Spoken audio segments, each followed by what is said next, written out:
Welcome back to episode number 22 of the Young Buck Bets podcast. If you're new, I'm your host, Dylan Kelly. If you're old and you've been here before, you know my voice, you know who I am, and you are fired up to be here just like I am today. If you're watching on YouTube, you're probably laughing. You're probably like, what a shoddy setup this guy has. It's quite literally exactly what it is. I'm brand new at this. I don't know where to look at the camera. This is only episode 3 out on YouTube. I got the Young Buck Bets t-shirt, Vladdy Guerrero Jr. jersey, and Tua Tagovailoa jersey behind me. I don't really know what I'm doing, but guess what? I'm giving it my best effort, just like I did gambling during Super Wildcard Weekend. Let me tell you, it's Super Wildcard Weekend's behind us, and looking ahead to next week, all the gambling lines are put out. A lot of the dogs look juicy this week. And you guys know how much I love my plus money underdogs. I absolutely love them. I love betting on them. I think it's great. I don't think you could find teams that like are better teams right now and you're going to get better value for than this week in the playoffs. Could be a lot of upsets coming up. Before we get into all that, I'm going to give you a recap of what we're going to go over here in the podcast. So I always have 2 separate parts. I do a first half. I do a little ad that may not ever actually be an ad. It's not a real sponsor. It's just an ad. I do an ad, and then the second half, I go over my gambling picks for this upcoming week. So what we're going to go over in this podcast, we're going to recap my gambling picks from the week as always. I hit a bunch. I missed a couple, but I hit a bunch. And so we're going to recap all the gambling picks. We're going to recap Super Wildcard Weekend. I'm going to give you my take on a few games that happened, maybe a few games that I bet on, how they went, give out my MVP for the week, I believe I'm going to give out. So that'll be part 2. Part 3, I'm going to give you, I know this is a sports and gambling podcast, but I'm going to give you a little bit of a quick life update or a little bit of motivation, just a little bit of my own mindset to try to give you guys, maybe it's not for me to sit here and be like, hey, my mindset's better than yours. I'm a guy out there who would like to listen to everybody's mindset and then pick which one I like the best and then try to use it in my own life, try to do it blah, blah, blah, blah. So I'm going to talk about my mindset and hopefully you can pick something from it at the end of the day and it'll be worthwhile. And then the second half, as always, is going to be gambling picks. So let's get right into the recap of my gambling picks. I usually give out like 3 to 4 a night. I don't give out picks every single night because I gamble responsibly. I try to tell people to gamble responsibly. If you don't have a good feel for a game, don't just gamble just to gamble. Unless you're sitting around with your buddies and it's a live bet and everyone's jumping on it and you want to throw a couple bucks on it. But don't just throw money on a game just because you feel like you have to bet that night. I will always go against that. I don't like doing that. So I don't give out picks every night. But when I do, I usually give out 3 to 4 a night. And we hit on 5 of them this week since giving out the podcast last week. And the thing is that they're all plus money. And some people are like, dude, why do you give out hard picks? Why don't you just give out the easy minus money picks, the chalky picks, whatever? I give out plus money picks because I'm looking to put on a show like I'm Kodak Black at a Florida Panthers game. That's the kind of show I'm trying to put on here at the Young Buck Bets podcast. Like everyone can see, everyone's watching, everyone can see Kodak Black at the Panthers game, Young Buck Bets podcast. We have the same mindset. We're trying to put on a show here. So we're going to go over the bets that I hit. Starting off right after the podcast, I put out more picks. Trevor Zegras, anytime goal scorer, plus 220 for the Anaheim Ducks. That hits. That's a good bet. Plus 220. That is a very good return. The next day we turn around. Zay Jones and the Raiders and the Bengals game gets anytime touchdown scored at plus 300. Hey, little Ellie, little kitty's coming in. She hears all the money being made and she's getting fired up about it. She just might as well be here for the rest of the podcast. 49ers money line at plus 140 over the Cowboys. That was a great pick. I feel like the public was all over that. They absolutely loved the 49ers. We all know what the Cowboys do in big games. They kind of choke it away, and you could argue clock management, penalties, they may have choked that game away because they had a real chance to come back in the second half. I also hit Patrick Mahomes over 2.5 passing touchdowns, plus 140 odds. That cashed in the first half. That was an easy one. Everyone could see that KC was going to go in there and dominate Pittsburgh, and that's exactly what they did. And the last one that I hit on was Odell Beckham Jr. at plus 150 anytime touchdown. Man, I've said it, I don't really like this guy. I think personally he's a clown, but at the same point, I've hit him plus 140, plus 150, plus 175. I've hit him like 3-4 times in a row. So I don't know if you guys know what that means as a gambler. I'm riding the OBJ train until it falls off. Until it goes off the tracks, I'm going to be betting OBJ and giving him out as a pick. So Lock it in. Remember that right now. OBJ. So those are the 5 bets that I hit this week. And if we hit one more bet, I make a profit. Like, some people sit there and be like, dude, you went like 5 and 12. Yeah, they're all plus money picks. I looked in my Betway account, and I believe I was even money after this week. I'm pretty sure I was literally up like $1.37. Like, I know that sounds funny. We don't talk about units or gambling here, but like, I think I was up $1.37. I only hit 5 of 12 bets or something. I was 5 and 12. 12 lost bets, 5 hit bets.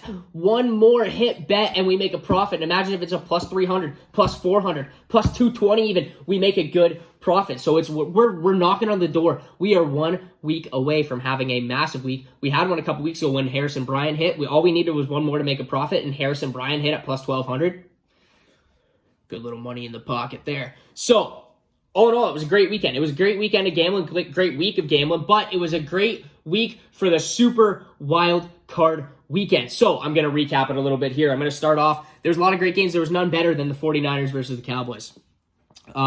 It's 2 weeks in a row here, in my opinion, that the 49ers in the first half of a game have looked like the best team in the league. They look like world beaters. They look like they're not going to lose in the first half. Their defensive line, their cornerbacks, even Garoppolo, Deebo Samuel flies, Kittle, their running backs are good. Everybody is flying in the first half, and then it kind of slips away in the second half. We all seen Dallas with their clock management, their penalties that they took. They took a couple late, and even like, I believe it was Tony and Jim Nance on the call, and it was like some of the penalties that they were taking, they were like, but why? Why would you take that penalty? Like, why are you doing that? So they didn't even really understand what was going on in that Cowboys and 49ers game with the Cowboys. So if the 49ers play like this, they did this with the Rams too, where like they looked like world beaters in the first half, and then the second half they really fell off and the Rams almost came back on them. If they do that next week, Green Bay will come back on them and get the win. Aaron Rodgers and Devontae Adams will hook up as long as it doesn't rest on Mason Crosby's leg for the comeback. Green Bay Packers will come back, and it'll bite the 49ers in the ass that they keep fading in the second half. I don't know what the deal is with that, whether they just are literally that good in the first half that they just waste all of their energy or something, or they just maybe relax a little bit, take the foot off the gas.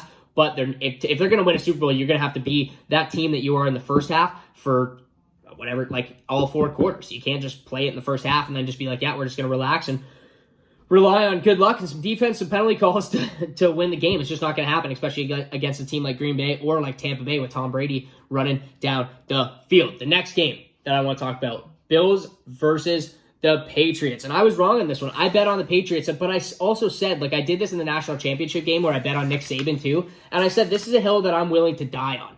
If it's a close game in my mind, which obviously it didn't end up being a close game, Buffalo dummied them, why I said I'm sitting here, I'm saying I'm wrong. But my thing is that with good if it's a close game and you don't really know what's going to happen, you think it's going to come down to coaching, how could you not take Bill Belichick? How could you not take Nick Saban? It's a hill that I'm willing to die on, although I was dead wrong on this one. Buffalo just kind of bullied them, did whatever they want. They scored every time down the field. Josh Allen was the MVP of the week. He had 308 passing yards and 5 passing touchdowns. He also added 66 rush yards and was one of the first rushing plays of the game. I feel like he ripped one off for like 25 yards, and it was just like, if Allen does this is going to be trouble for the Patriots. Because the one thing about the Patriots and like, Mac Jones, I gave Tua a pass because it's like, guys don't have good games. Like, Mac Jones wasn't the reason they lost, but Mac Jones is never going to be the reason they win either. They're going to have to find a new quarterback in a couple of years, especially if Mac Jones just keeps looking the same and the same and the same and the same.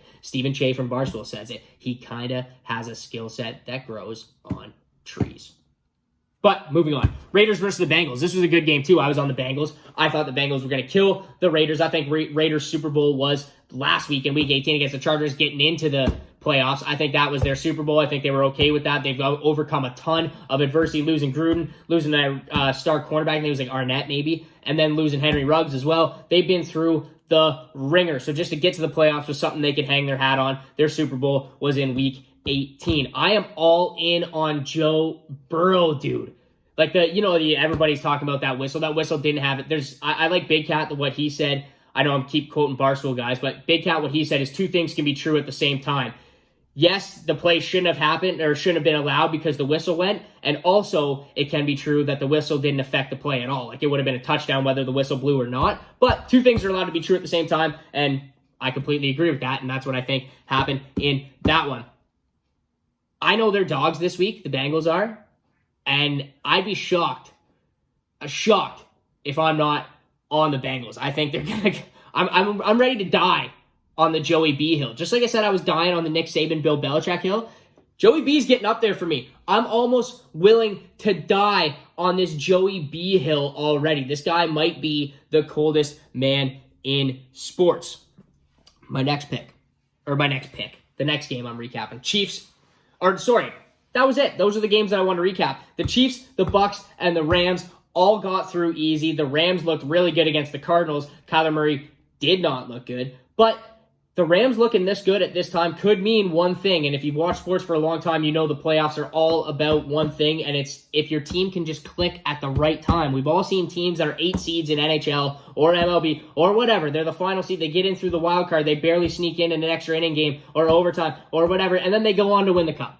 St. Louis Blues a couple years ago were one of the worst teams in the league in January, and they went on to win the cup. We've all seen this. If your team clicks at the right time, you could win a Super Bowl, and that Rams team, especially with OBJ rolling, man. OBJ was a pretty good replacement for Bobby Trees all of a sudden. They're really good. If they can keep clicking, Von Miller got nothing left to play for. This is his Super Bowl season. He needs it this year because I don't know how good the Rams are going to be next year. Matt Stafford, I think, is going to fall off a bit. He's got a lot of injuries all the time he's got to deal with. He's breaking down a little bit, but the Rams might be clicking at the right time. That's the only team that I really want to talk about. KC, I think, might.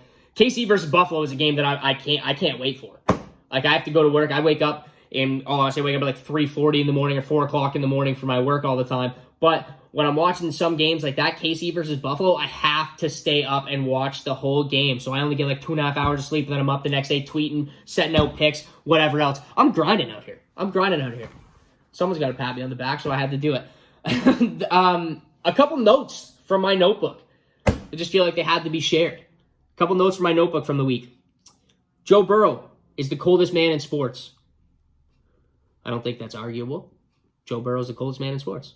He's maybe one of the coolest looking dudes. His confidence, his swagger that he rolls around with, some of the things that he's done throughout the season, the way he plays, everything about him. Joe Burrow, coldest man in sports. My second one, Kyler Murray is a child. That's it. He looks like a child. I don't know. Those are my observations. ESPN level stuff. I know, but those are my observations from the week. Those were literally on my notebook, so I figured, well, I put them on the notebook. They better make it in the pod. So, yeah, Kyler Murray's a child, and Joe Burrow is the coldest man in sports were my takeaways from watching those two games. And quickly here, like I said, this is going to be a part where a lot of people are probably just going to fast forward through. It's only going to be very quick. But quickly here, let me give you a little bit of motivation, or let me just talk about mindset. Because like I said, is this a gambling podcast? Is this a sports podcast? Yes, but maybe if you're listening and you're a fan of the show, whatever, you can pull something from this little thing. It's going to start with pat myself on the back. And if people who know me from the past know that I'm probably, like, growing up in high school, whatever else, I probably had one of the worst work ethics in the league. I would just wanted to hang out with my friends. I wanted to party. I wanted to have a good time. I didn't really care about going to work. I didn't really care about going to school. Didn't really do any of that. I've really turned my life around here in the last 4 or 5 years, and I actually just got nominated for a big-time year-end award at my work, and that's something that I've never, in my life, at 24, almost turning 25 here in February, I've never had something like that happen. I usually just am the opposite. I'm usually getting pulled in the office to get recognized for a write-up, not an award. So it's a very good thing. And the thing is like, it started a couple years ago where all of a sudden my mindset just changed. And it's so different too. It's so weird. And it's like, my mindset is just that I can literally do anything. And I tell my girlfriend this all the time. I tell anybody that can listen, like, man, you can do anything, especially in this day and age with social media, with this, how available it is to go to school online, with like anything. You could literally work your way up and be anything that you want. Like, no matter what it is, basically, when I'm walking by something, if someone's like, oh, I can't do that, it's like, oh, I could. Let me just give you an example. I'm at Shoppers Drug Mart all the time, and I'm walking by, and I see that, like, in the back, they got this, like, $50 little tiny, like, electric keyboard. And I thought to myself one day, like, I could play that. Like, why not? Why couldn't I learn how to play that and be sick at it and then just pull it out one day and just be, Young Buck plays the piano? Why not? I look it up, and like further research shows that learning the piano is one of the hardest instruments in the world to learn how to play. So research would say that. A lot of people would put it down at that point and be like, well, I guess I couldn't do that. But for some reason in my mind, I have the mindset to just be like, no, I could learn it, and I could learn it like quickly and do it well and still impress people playing the piano. I don't know what it is. I'm not saying I could be an astronaut. I'm not saying I could go and be a professional athlete tomorrow. I'm saying things within reason, things within your grasp. Why would you instantly think why you couldn't do something, or I can't do that? It's going to be too hard. Someone said I can't do it, so I'm not going to do it. You got to have the mindset of just, you know what? I'm going to get in there and I'm going to do it, and I can do it because of me, because of who I am. The confidence that I have in myself nowadays, it's not cockiness, because there's a whole difference once you become a grown man between the confidence versus cockiness. But if you have that confidence in yourself, you can literally do anything. And that's all I want to say in that kind of thing. So if you're on YouTube, you probably won't get an ad. We're just going to roll into the second half. But if you're listening through the podcast, you are going to get an ad. So let's roll into it right now.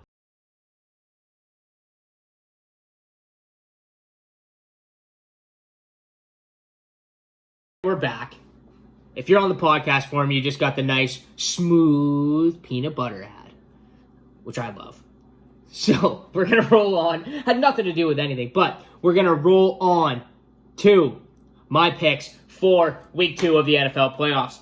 We're going to start off. I'm going to go over it. If you're new here and you still stick around, thank you for sticking around. But we're going to go through each game. We're going to go through the gambling lines that are given out at Betway. That's who I have to bet with right now. Nobody's picked me up. Nobody's telling me to bet with their sportsbook, so I just go with Betway because that's the app I was using at the start. So I'm going to go through each game. I'm going to roll through each pick, tell you where I'm leaning, maybe give you my thoughts on the game. I'm going to start off with the Bengals versus the Titans. That's the first game on Saturday. The Titans are minus 3.5 point favorites. They're minus 190 on the money line. The over-under's at 47. Bengals are plus 160 dogs on the money line. And I love the Bengals here. I just talked about it in the first half. I am willing to die on the Joey Burrow hill. It's Colts fan in sports. You've seen this performance that he put up last week. Every time he's had a big game in his career, the guy has gone off. I think he continues to do it this week. He may run into problems in the championship game, but I think he gets it done this week. I know the Titans are talking. They're possibly going to get Derrick Henry back. They're going to be a lot healthier. They're a run-heavy team. The Ravens, who are also a run-heavy team, got smoked by the Bengals twice this year. The Bengals put up 40 points both times, I believe, if my math does me correct. My memory serves me right. I don't know. I like the Bengals matchup here. I really, really do.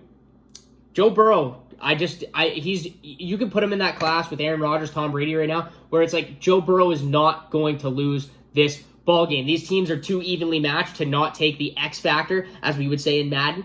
X factor, Joe Burrow.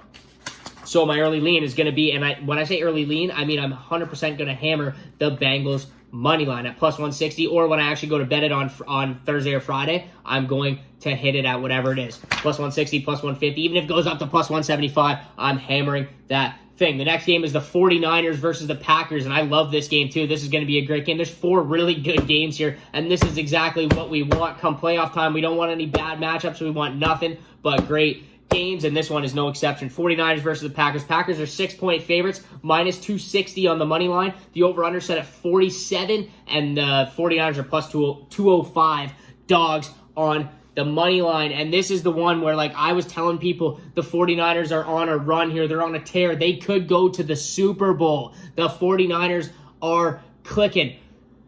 But they faded in this second half. I just talked about them first. They faded in the second half big time in the last few games against the Rams, against the Cowboys. The Rams and the Cowboys are 2 teams that I don't think can come back and get it done. I do think the Green Bay Packers, Aaron Rodgers, Devontae Adams, they march down the field and they go and they score. And then they don't mess around with the clock like the Cowboys did. I think that's exactly, as long as it doesn't rest on Mason Crosby's leg.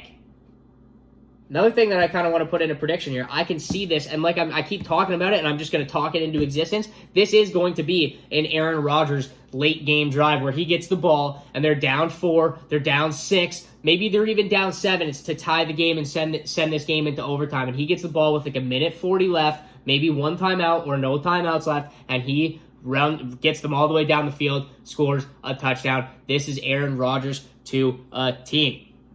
To a T, not a team.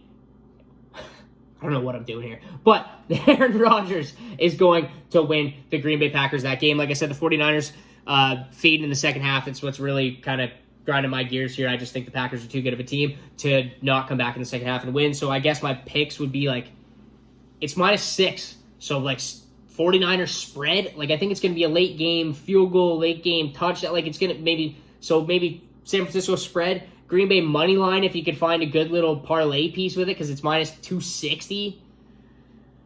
I don't know. San Francisco spread is probably pretty safe, I would think, at +6. I know a lot of people are talking about 49ers are the dog of the week, as the young buck would say. I just don't see it, man. I don't see it. Those are what I like, though. Green Bay money line, San Francisco spread. But because it's a nighttime game, you know that your boy will be on props and giving them out to everybody.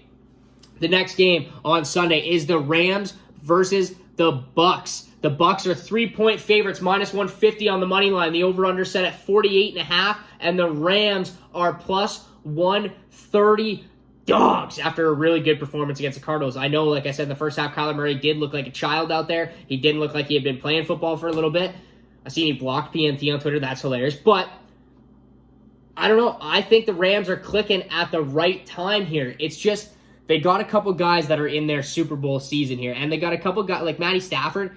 If he doesn't win one this year, he's going to fall off. Von Miller, if he didn't win one this year, he's going to fall off. Cooper Kupp, he never been here before. OBJ may not make it back because he may not make it through a season because of his goddamn attitude.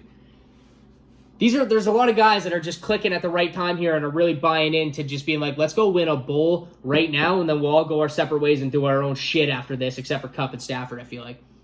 The one thing that I will say is the Tampa's D seems to be getting healthier every single week. Every time they talk about it, they're bringing in different guys. The one thing I will say, Tampa Bay's offensive line is a little bit beat up. Jedrick Wills, I don't know if he's going to play. He was really, really hurt. Ryan Jensen got hurt last week. He came back in the game. But they are banged up at offensive line, and one of the biggest strengths of the Rams is their defensive line with Aaron Donald and Von Miller right there, among others.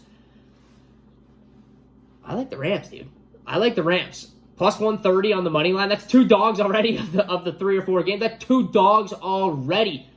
I like the Rams, +105. Like I said, I just think the offensive line of the Buccaneers, and plus I think Chris Godwin and Antonio Brown going out, obviously everyone could point out to them and be like, of course that hurt them. They're done, like, you idiot. Like, thanks for pointing out the obvious. I just think it's going to show its head this week when Brady's got Jalen Ramsey covering Mike Evans and he's really got nowhere else to go because that Rams defense is good. Like I said, they're clicking at the right time. So my pick, Rams, +130 on the money line. This game, I'm like giddy like a kid about. I feel like, I don't even know. I don't know what I feel like, but this is a game I am excited about, and it's the Chiefs versus the Bills on Sunday night. This is going to be a game where I'm going to get like an hour or 2 of sleep because I am just going to be wired after this game, especially if it's as good as I think it's going to be. And the Chiefs are 1.5-point favorites, -125 on the money line. The over-under set at 54.5. 54.5, baby. That's firing up a guy who loves to bet on touchdown scores and props. 54.5, there's going to be a lot of props to be bet on in that game. I'll only give out 3 or 4 picks, but I'll probably be on like 7. The Bills are +105 on the money line. It's a pick 'em. By the time I go to bet this on Thursday or Friday, the Bills may be the favorites. Who knows? Just depends on what way the money comes in at this point because the odds are so close. I'm so excited for this game. The over-under screams pick 6 touchdown scores. Pick both quarterbacks to go over passing touchdowns, whatever it's at. Just pick them both. Pick Josh Allen over rush yards. Stephon Diggs, Tyreek Hill, pick them all over. Like, that's what this game screams to me. This game screams like it's going to be an absolute shootout. And I think one of the only things that's going to come down to is that the Chiefs are at home. They got home field advantage here. Playoffs, they're coming off a bye week. They're getting help. Like, I want the Bills to win. Being a guy from that's very close to Toronto, he's in Canada. We cheer for the Bills mostly, unless you've grown up with a different little fandom, like your parents were a fan of somebody, or you just jumped on a bandwagon like the Patriots, like my brother or something like that. But that's a little shot to Ryan. But I want the Bills to win. Being a guy from Canada, I feel like you're just default Bills fan. So I want the Bills to win. But if I had to gamble, I'd be gambling on the Chiefs, especially if big money comes in on the Bills and the Chiefs end up going as the dogs. I will be on the Chiefs, and that would just be, I'll have to name this episode Dog Week because I think that's what it's going to be. It's Dog Week. This is the second dog week of the season where I'm on more than 1. I'm on more than 2. I'm on like 3 or 4 dogs this week. I said right off the hop, right off the hop that a lot of dogs look juicy, and I wasn't lying. I think Kansas City wins. I hope Buffalo does, but my pick would be Kansas City on the money line, Kansas City on the spread because 1.5, whatever you want to pick. That's all I got. Those are the only games. I got a little NHL parlay going tonight. If you stuck around this far, it's a little sketchy. It's plus 225 odds. I got the Leafs money line and the Colorado Avalanche puck line. Parlay them up, plus 225. I'm not even going to talk about it. Does Shesterkin scare me? Yes, of course he does. He does scare me. I don't know if the Leafs are going to pull this game off, but I have faith in my boys. They're a great team. They win every game in, every game out. They put in a good effort. They give you a good chance. Same with the Colorado Avalanche. I like that bet, plus 225 odds. That's the only thing I've hammered in tonight. I probably won't give out picks because I'm doing the pod. I'm learning how to video edit. I'm doing it all. But for more picks, more props, more everything, I post maybe 4 or 5 times a week. Follow the Instagram. Right here on YouTube, I post it. In the shorts, go look at all the shorts I've posted already. Go on the shorts on YouTube, Instagram, Twitter, TikTok, at Dylan Kelly Show. Go follow them all. Go message me. Go show me what you're gambling with. I'll talk to you guys next week.